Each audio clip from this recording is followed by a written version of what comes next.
Good morning and welcome here today, of course, to the auction at number 41. It's a buyer's market across much of the nation. We are selling, and sold. Congratulations to our successful bidders.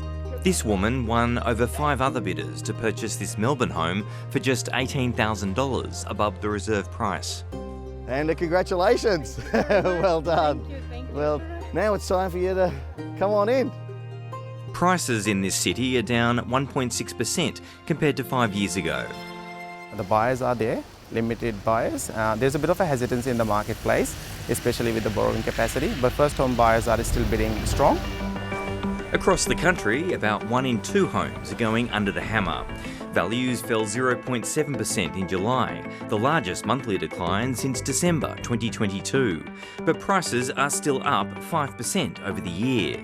The median home value is now just over $928,000. The biggest falls were seen in Sydney, Melbourne and Canberra. Brisbane, Adelaide and the regions also joined the downturn. Perth and Hobart managed modest gains, while prices in Darwin slowed. And really what's happening is that Melbourne and Sydney have been falling quite a lot. So if you look at the last 6 months and annualise it, both Melbourne and Sydney are down about 10%. The shift is really evident in the total stock available for sale in Brisbane. Going back to February, it was around 25% below the 5-year average. It's now sitting up around 6% above that average level. So it's really moved very quickly.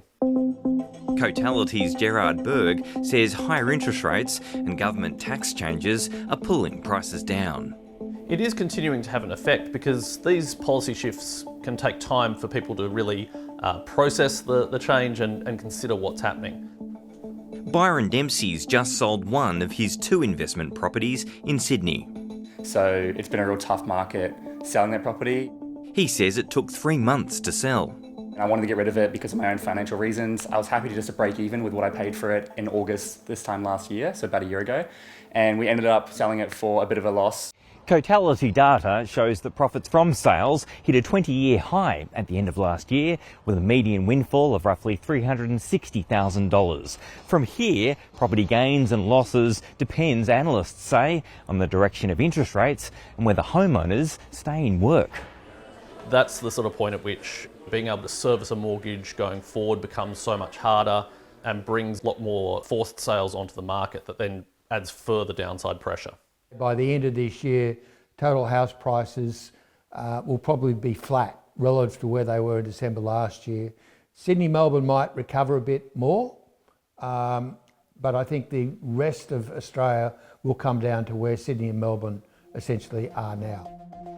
Independent economist Alan Oster says lower property prices could reduce spending in the economy as Australians feel poorer. Because what happens is it makes people feel nervous, so you have a wealth effect. Nervousness all round as the property market slump deepens.